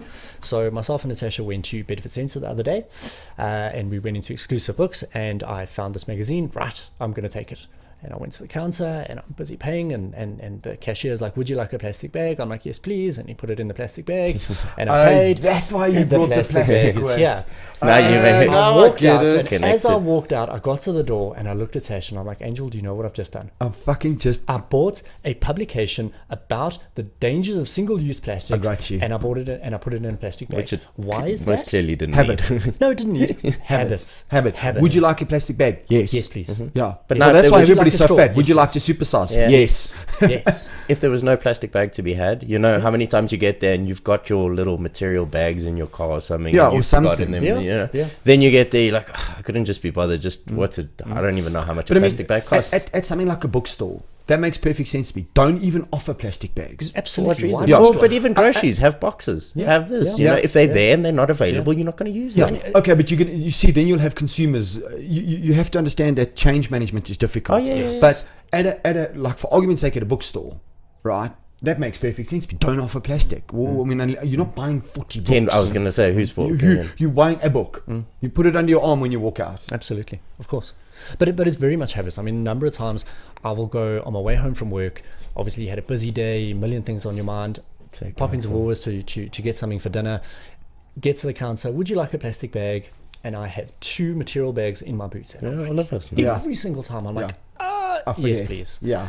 And like, you need the bag because you've got all too much stuff. I can't carry the 20 items you've got in your bag. But, you know, the point I'm trying to make is that even me, not that I'm Superman, but me that is involved in this industry and knows the damages of single-use plastics, the habit is still there. And again, that habit comes back to water as well. Why do we waste water? Habits. Why do we have a long shower? Habits. Why do we flush the toilet 17 times a day? Habits. Absolutely. You know, and why do we turn the sprinkler on and leave it and zone out and watch something on TV? Habits. Yeah. And that's the thing and that's what, you know, going back to the original point we had of self-regulation, everybody needs to regulate their water consumption. And the only way you're going to regulate that is through change of habit. Yeah. Because we have so I'll many tell you bad probably habits. one of the greatest habits I have, and my fiance always laughs at me and she says I would be the best baker. Right? Like, so what is baking? Baking is a science, okay? And it's a recipe, okay? And the recipe is a formula, because I don't want to use the word recipe. I'd much rather use the word formula. It's far more manual. Okay, far more manual. Absolutely. But baking is a formula, and baking is about precision and about timing. And I'm really good with my alarm clock. Yeah. Like, everything I cook is on my timer. Okay. Literally 15 minutes, flip, next 15 minutes. If I water my garden, if I do, right, in the middle of summer, or if I am doing whatever, everything's on a timer. I like the timer idea, especially on a phone, because it's time so cool. is everything. Correct. And now I'm going to start. My commitment is I'm going to start timing my showers. Good man. Yeah. Correct. Nice. Because that makes perfect sense in my brain, and I like that. Yeah. It starts with little habits. Yeah.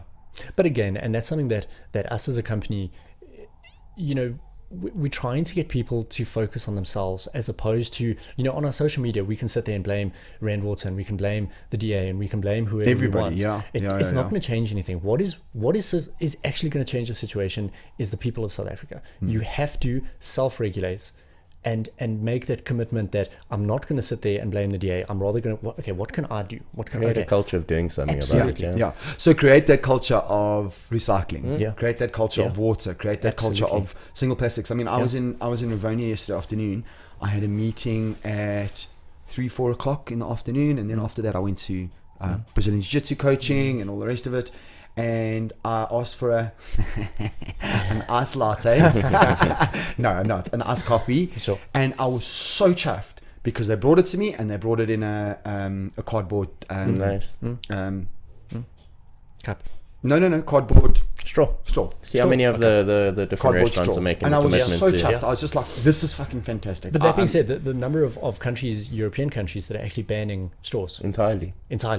You may not really? get a plastic Yeah, straw man. in those countries. Yeah. I think it was But Scotland. was how the long one. do you use it, guys? For a minute. And if How you long do can't, sit and there? if you can't use something, Yeah. you know, I get that we want the things we want the way we want them. When there's no straw, well, guess what? I'm just gonna make have do. to drink it a Yeah. different way, Yeah. or have a Different steel way. straw, or whatever the Yeah. other options are. Yeah. Absolutely. Yeah, I mean, I've got plastic straws, and with my lip over the last while, don't joke, right? I've actually been, like, in the morning, I love coffee, Yeah. right? And we all know how much I love coffee. I mean, I'm ex coffee.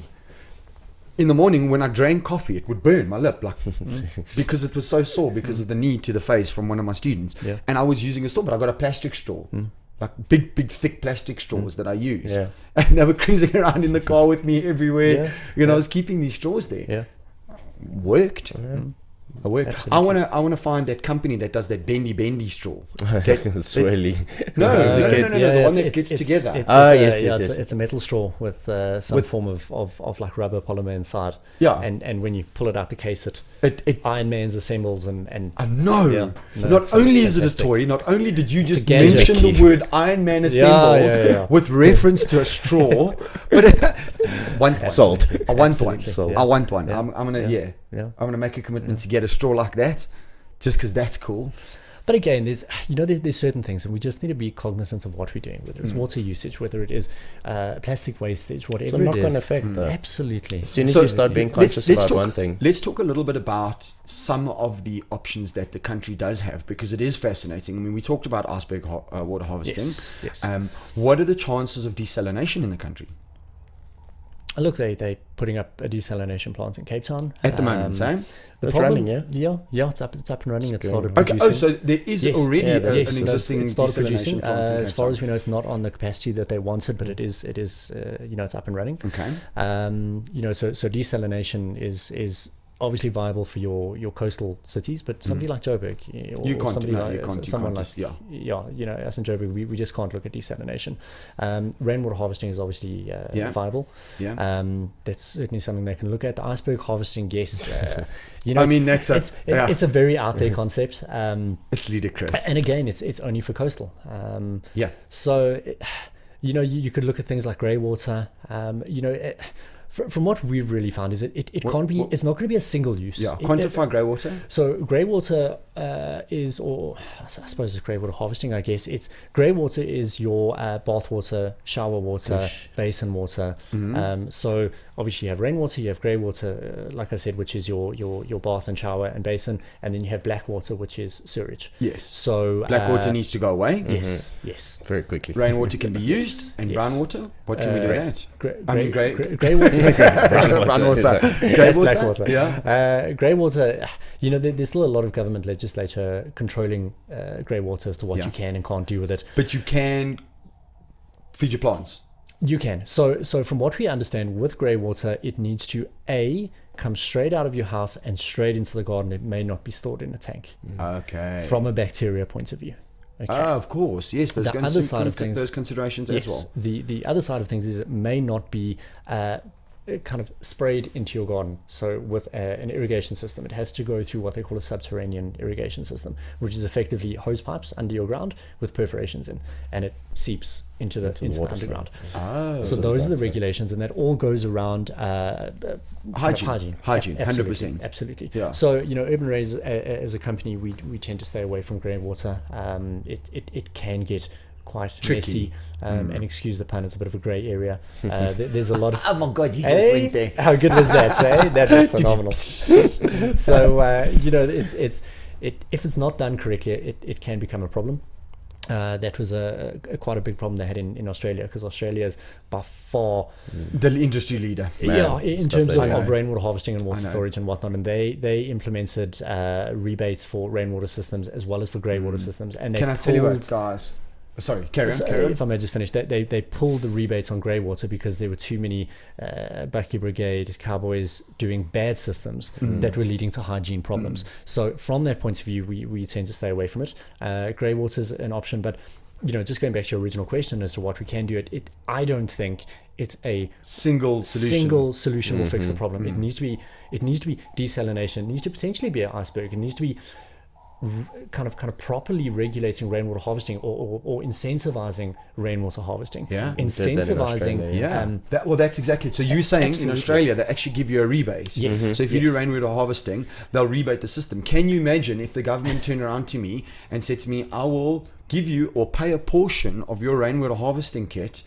How amazing would that be? They're more likely to charge you though, unfortunately, because what it came down to in Australia is they said, listen, we've got a water crisis and we've got a water problem. So guys, anybody who kind of implements a rainwater harvesting system, we give you a rates and taxes tax break. Instead of paying your full portion, every month you pay half until your system's paid off and that sort of thing. But again, you can see how politics came into it. So they implemented that while they were putting up desalination plants.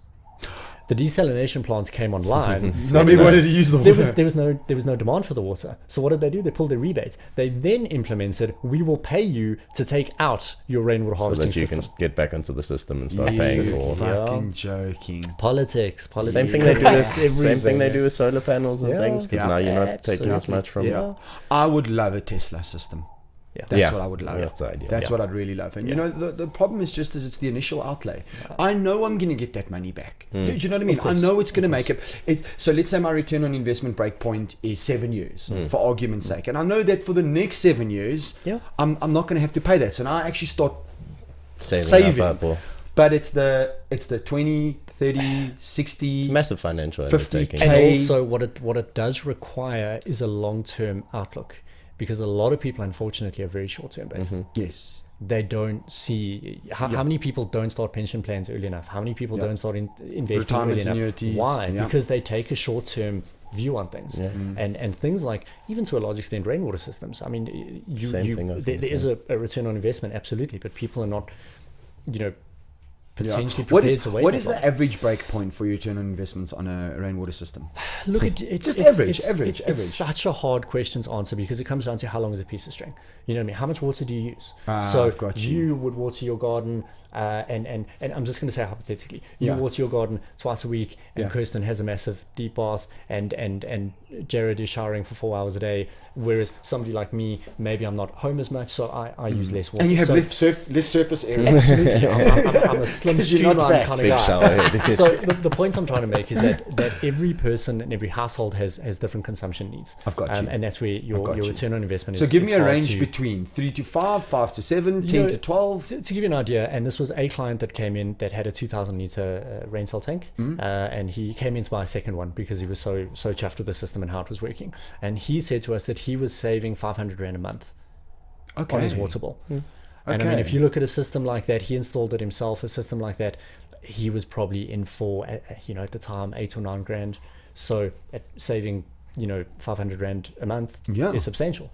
2 years or absolutely, give or take. But again, what it comes down to is, we don't know exactly what his water requirements were, how much he was saving. So it's very hard for us to give an exact figure because everybody's so different. How long is a piece of string is really the question. It does make sense. Yeah, absolutely. Yeah. But I mean, I wouldn't mind. If you, and I don't have the money, but I wouldn't mind taking 100K and going right water systems. Put a Tesla system in, or at least do a combination between Tesla.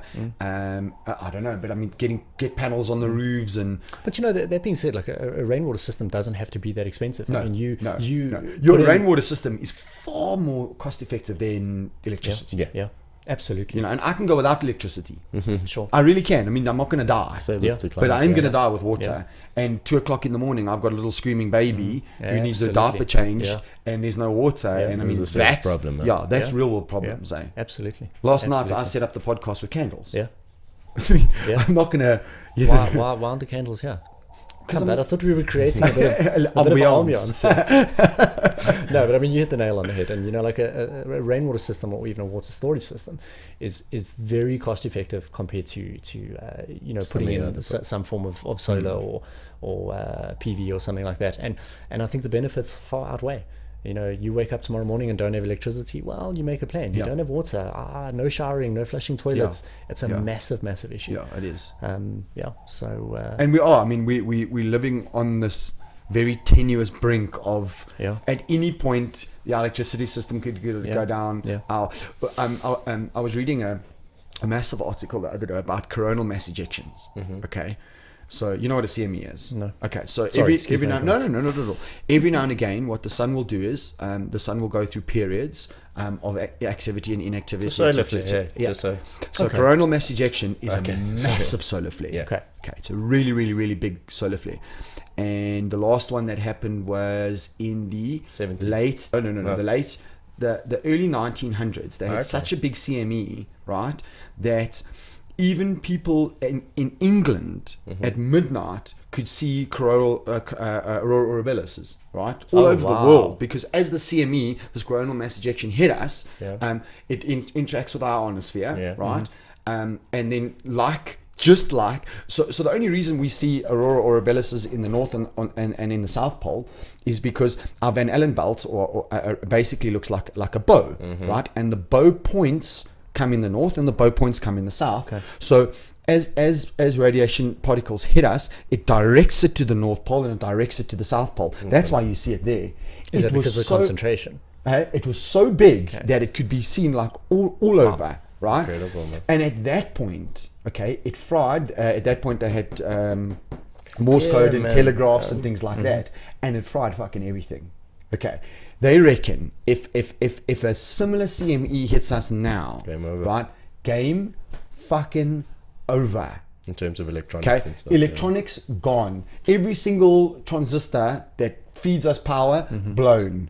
Fucking and Podcasts done. no more power. Right, but connected to that, of course, is water. Yeah. Right. So the two biggest things is electricity and water. Right. Absolutely. And the water gets to us They work in via tandem, yeah. electricity. Right. So that's it. One CME, one Absolutely. big CME, and we're all fucked. But I mean, a prime example of that is we sold a lot of tanks as domestic water storage for areas that were experiencing load shedding at their pumping station. So they weren't having load shedding don't at their joke. premises. So a house would be being supplied water by XYZ Holy pumping shit, station. yes, They that had makes- load shedding there, so now they can't get water. You know what I mean? They've got electricity, they don't have water Holy because shit. Knock-on effect, man. Yeah. It's terrible. Can Absolutely. you believe that? So, you know, you talk about, something like that happening. If that takes down pumping stations, No, the water CMEs might be available, but you ain't going to get it. No, absolutely. Absolutely. And absolutely. I mean that's like a game-changing event for us, Yeah. a CME. Yeah. That's a game-changing event. That's civilization. What is Not- the chances of that? Without a doubt, it will happen. The Just only ways away. question is duration. Absolutely. Absolutely. And I mean, they talk about the last ice age being 10,000 years ago, and they talk about the cycles, I mean, I'm not the expert on this. Sure. But without a doubt, we know that 3 or 4 things are going to happen. We're Right? due. No. Well, no, they're going to happen. It just depends on when. We're going to be hit by a comet or an asteroid. We know that because that's just the way it is, right? We haven't been hit for a while, so that's cool. We know that there are going to be volcanic eruptions, which again is I mean, It's happening, man. Yeah, Hawaii it's and it's where's the happened. other one? Yeah. But you see, the game changer is when it's big and there's ash, because the Covers moment there's up the- ash, yeah, it covers, yeah, right? yeah. We know that a CME happens, and then the fourth one is what was it? Ice Age. But obviously we Well, hammering that no. based You on see, now the- an ice age would start as a result, for argument's sake, of the volcano. Yeah, because then it Does blocks that out make sun. sense? Sure. Yeah, yes, Yeah. because that'll block out the sun. So it was the CME, the coronal mass ejection. It was an asteroid. It was and then floods. Okay, like sure. big floods and big tsunamis. But again, that doesn't affect on the scale of the previous 3. Because those are the The big Game ones. changers. yeah. And I mean, civilization won't die, but It's certainly going to take a knock. it's going to take a massive knock. And the problem is not, you know what the problem is? I'll tell you what it is, right? We're not Japan. Okay, so when Fukushima hit, have you ever seen the photos of the Japanese people standing in line to get water and food? All of them beautifully, orderly, standing in line, supporting one Behaving another, themselves. helping. No, Yeah. because we form part of the West, right? Okay, so I'm not talking about South Africa. I'm talking everybody Western that world. isn't Yeah. Japan, Sure, right? sure. We're going to fucking riot, man. Yeah, man. We're going to fucking lunacy, Yeah. and now it's stealing a TV. But we don't have electricity, Yeah. because and it's mob mentality. It's Yeah, yeah. fucking chaos. That's is what the scary bothers thing, me. mob Yes, mentality. that's what I was about to say. Absolutely. That's what really fucking scares me. I'm like if a whole bunch of people die, that's not cool. But I mean, that's life, guys. We've been here for 4.2 billion years. Don't forget that. Yeah. Okay. You know, we're just a little blip. We're a 7-second blip in terms of our lifespan, in terms of 4.2 billion years. So we're a little blip in the greater scheme of things. But it's that chaos, it's that mob mentality, it's riots, it's You almost want to be taken out by the first cataclysmic Yeah, event, so there you you go. don't Let me- have to survive the rest. You watch all these apocalyptic things. You're like, I don't know about eating my mate and just running away exactly. from this. So Yeah, cool. I don't want to be the survivor. I Yeah. want to be the zombie. Just let me. Look, I'm a zombie. Dude, I'll never forget the best fucking picture I've ever seen in my whole life. Is this picture on Facebook or on social media, and there's this guy standing on top of a car with like ripped muscles and a gun, and it's like a little cartoon. So this chick of me standing there, all hero like da da da da da da da da, and you look at the picture and they go, no, that's me, and you see him standing there, he's the zombie.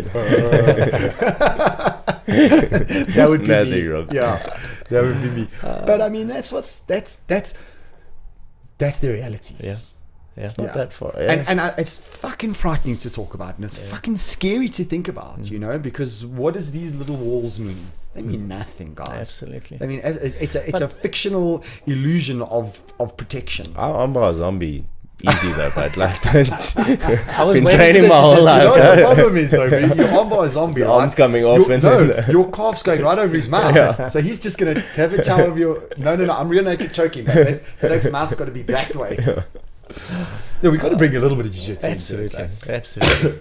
Anyway, gents. But you know what? Sorry, Hans, just going back to it, like you talk about that mob mentality, and that was the one thing that people were concerned about in Cape Town. Yeah. Is you know, that's why they had the military at water points. At water points, because it just takes one or two people to do something funny, and everybody follows, and it is chaos. Yeah. Well, you guys have listened to my podcast before. In the Gulag in Russia, at a certain point, there were posters that said, basically, don't eat your babies. Oh, you didn't know that? No, I did not know that. Yeah, in Russia during the Gulags. Yeah, Extreme bad, situations. man, bad. There was literally posters. Do up not eat your telling baby is people, frowned upon. Don't eat your babies. You know, don't eat your yeah. Because you see, what we don't realize is because we're such a soft fucking society. Okay, I mean, I posted that thing on the Thought Labs Facebook page the other day. You know, we're more worried about fucking safe spaces than the realities of what life actually is. Because we're not willing to look at history, and we're not like going to turn around and go, all right, you know, so let's talk about communism, Mao's China, and the gulags, and these millions of people that have died, like. Millions of people that have died because of various ideologies. Then you talk about the Dark Ages, and I mean, we've come out of some really Not so long ago. not so long ago, right? Yes. Some like really fucked up times, right? Yeah. We don't know what it's like to live life real because this is all fake, Yeah, of and this course. is all like can be taken drop away of that. in our Yeah. heartbeat, right? And we're not willing to look at history Yeah. and go, because you know why? We'd rather not. And I tell you what it is, we are so comfortable right now, okay, that now we're going to pick on things like transgender. We're going to pick a thing on safe spaces. We're going to social justice warriors. on airports and changing we've their got names. outrage culture. Yeah, you know, yeah, exactly. Yeah, We're going to yeah. pick on airports and Super change. crap. Yeah, Yeah. I mean, fucking, it's all this little shit. And I'll tell you why it's all this little shit. It's all this little shit because the majority of things have been taken care of now. You know, even the poorest of the poor in the world right now still live better than they did in the Dark Ages. If you understand what I mean. But now, don't you feel, Hans, that if something severe had to happen, I think it's a good thing. no, but how do you think the majority of people would handle it? Because we terribly. are so soft and squishy. And we were talking Terribly. about this the other day in Terribly. the meeting because myself and Tash watched a program on the it was that Uruguayan rugby team that crashed in the Andes Yes. in the 70s, Yes. and what they went through to survive. survive, and yeah. we were saying how the modern And they were 19 to 25. How would the modern 19 to 25-year-old handle a situation like that? They wouldn't. And I mean, that's going back to 1970 with a plane crash. Now, you can imagine something extreme. I'll tell you who would survive. I'll tell you who would survive, right? The brown belts. No. I'll tell you who would survive, right? Is the older generation. Okay. So let's talk about white and black older generation, because I'm not right. First of all, the older generation is used to. They've come from that. Do you understand what I mean? Okay. A lot of the older generation went to the army. They've been out they've been trained. They're no suffering, Let me tell you a story. If the shit hits the fan right now, I'll tell you who I want with me. My dad. Like my dad. I like he's old and but man, the fucking knowledge. Like I'm gonna carry him with me because he knows the shit. I think I would survive better, right? As you go down, it kind of gets worse than my generation. I think your generation would be worse. And then I think the current 18 to 25-year-olds, right? Be right off. Non-Afrikaans, okay, non-black, right? Because I think they'll still be okay, right? Because again, if you take in Afrikaans and black communities, rural communities, they sharp. They know real life shit, like actual real life shit. It's the English speaking, city dwelling, fucking pussy little soft fucking guys who need safe spaces. They're all zombies. Which is okay, because especially if they're fat, because then they're slow. But they're all fucking catching zombies. me, man. I've got this. I've watched enough of these series and movies, but I've been working out my plans for a while now. But I mean, and that's the truth. You know, that's the truth. You go back to the old school. Take somebody like my grandfather, right? My grandfather has seen the wagon wheel, and he's seen somebody on the moon. Unless you're a conspiracy theorist, but at least he's seen satellites. Do you understand what your grandfather knows how to get somewhere without using Google Maps? Yes. I don't. Yeah, man. A map book's... you talk about that. Like, I always laugh at work. If my dad's going to a meeting somewhere, he literally pulls out the map book. His map book, And he will sit there in the drawing office and he'll go through and, okay, this one. So if it's a place he hasn't been, say, okay, cool. I had it until it left the page. And then you're like... and you stand there trying to scroll. Come back, why make is this bigger. touch screen not working? But I almost think... But I mean, truly from the bottom of my heart, I don't want this to happen, okay? And I'm not a doomsdayer, but I almost think what would be really good for the world is an alien attack. No, and I'll tell you why. I've said this before. That's why I'm giggling at you, and people thought I was crazy. No, a proper alien attack. Because that way, the whole world can turn its attention... right, on something and realize that if we don't fucking band together, right, we're going to die as a species, and people can stop being soft and people can stop looking at one another and going, borders don't fucking matter, okay? Race doesn't matter. There's one thing, right? Humanity. And that is comprised of two things, male and female. And now you just hurt some people there. No, but that's it. It's not black, it's not white, it's not borders, it's nothing. These borders that we've made are frictional, they mean fuck all, right? So if an alien attacks us, we'd all band together, maybe half of the people would die, that's also not a bad thing, right? Okay, and maybe, I don't know, maybe the earth needs a little bit of a reset. I'm down with it. It'll be the earth exciting. has got far too many people. That's really what it comes down to. And you mentioned earlier, why does Mshloti band together?